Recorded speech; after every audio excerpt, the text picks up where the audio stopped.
కలిగి దృఢ నిశ్చయితతో ముందుకు సాగుట.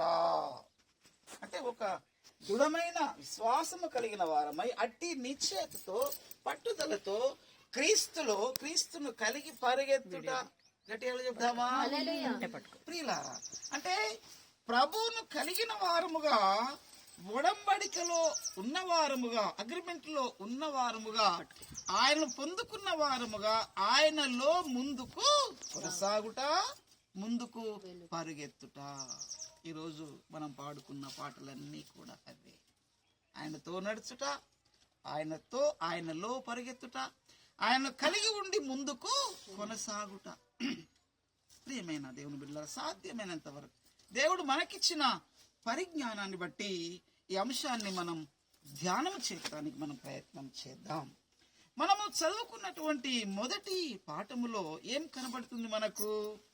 నేనెప్పుడు చెప్తా ఉంటే ఏమిటి అనంటే, ఇజ్రాయేలు ప్రజల యొక్క ఆ చరిత్ర లేకుండా కానీ, ఇజ్రాయేలు ప్రజల యొక్క సంబంధిత సందేశము కొన్ని మాటలు లేకుండా కానీ దాదాపుగా ఈ ప్రపంచంలో ఏ దైవజనులు కూడా ప్రసంగాన్ని ముగించలేరు. తప్పనిసరిగా వాళ్ళు చేసే 10 నిమిషాల ప్రసంగమైనా, మేము చేసేటువంటి 50 నిమిషాలు లేకపోతే 40 గంట ప్రసంగంలోనైనా ఇజ్రాయేలు ప్రజలకు సంబంధించిన పదజాలం ఒకటైనా ఉంటుంది. అది ఆశీర్వాదం. గట్టిగా చెప్దాము. ఈరోజు మనము మన ధ్యానాంశంలో మొదటి పాఠమే ఇజ్రాయేలు ప్రజల యొక్క వారి మధ్యలో ఉండి ప్రభు ఏ విధముగా నడిపిస్తున్నాడు అనేది మనకు స్పష్టంగా కనబడతాం. ఏమిటి అదనంటే, ఇజ్రాయేలు ప్రజల నాయకుడు ఎవరు నడిపించటాయన? మోషే నడిపిస్తూ ఉన్నాడు. నడిపిస్తున్న సందర్భంలో వారిగా పూర్తిగా ఆ కానాను మండలానికి సమీపానికి వాళ్ళు వచ్చారు. అప్పుడు ఏం చేయాలి? మోషే గారు దేవుడు తనకు తెలియపరిచిన ప్రకారముగా 12 మంది గోత్రాల్లో ఒక్కొక్క ప్రధానిని ఏర్పాటు చేసి మనము జయించడానికి వెళ్ళే ఆ దేవుడిచ్చిన వాగ్దాన భూమి ఉందే, అది ఎలాంటిది? కొండల దేశమా? సారవంతమైన నేలయా? గుట్టలు పర్వతాలు ఉన్నాయా? వారు ప్రాకారం గోడలు కట్టుకొని ఉన్నారా? మీరు పరిశీలన చేసి రావాలి అని 12 మందిని వేగుల వారిగా మోషే పంపించాడు. పంపించిన తరువాత అక్కడ మనకు మొదటి పాఠం ప్రారంభమవుతుంది. అక్కడ ఉన్నటువంటి కొన్ని పండ్ల గెలలను తీసుకొని వస్తున్నారు. అక్కడ ఉన్నటువంటి మనుషుల యొక్క ఆకారాలను చూశారు. అక్కడ స్థితిగతులన్నీ కూడా ఎన్ని రోజులు? వాళ్ళు 40 రోజులు పరిశీలన చేసి రావడం కోసం మోషే వారిని పంపించాడు. పంపించిన వారు ఎవరండి? మోషే ఎవరి ఆధీనంలో నడుస్తున్నాడు? దేవుని యొక్క. అనుక్షణము అహరోను మోషేలను పిలిచి వాళ్ళు చేయవలసిన పనులు చెప్తూ, ఫరో దగ్గరికి నడిపిస్తూ, మళ్ళా ఇజ్రాయెల్ ప్రజల దగ్గరికి నడిపిస్తూ, ధైర్యపరుస్తూ, ఈ విధముగా ఎవరుండి నడుస్తున్నారు? వారి మధ్యలో. వారి మధ్యలో మనం గడిచిన వారంలో మనం ధ్యానం చేశాం. క్రీస్తు కేంద్రీకృతమైనటువంటి జీవితం. ఆ కేంద్రీకృతం ముందుకు నడుస్తూ ఉన్నప్పుడు వారు వెళ్ళి కొన్ని గెలలు, అక్కడ ఉన్నటువంటి స్థితిగతులు, నైసర్గిక స్వరూపం, ప్రాంతం అంతా కూడా తీసుకుని వచ్చి ఏం చెప్తున్నారమ్మా? వాళ్ళు 12 మంది వచ్చారు. చూసి వచ్చిన తర్వాత అక్కడ వాళ్ళు అనాకీలు అనేటువంటి దేహ దారుఢ్యం కలిగినటువంటి వారు ఉన్నారు. వారు రాక్షసుల వలె ఉన్నారు.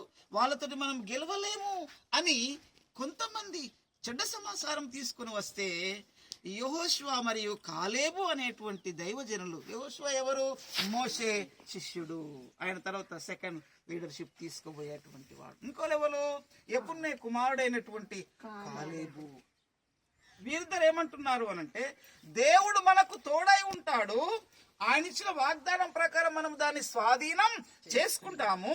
కాబట్టి మనం దృఢ నిశ్చయితతో ప్రభు తట్టు చూస్తూ ముందుకు కొనసాగుదాం. గట్టిగా చెప్పండి.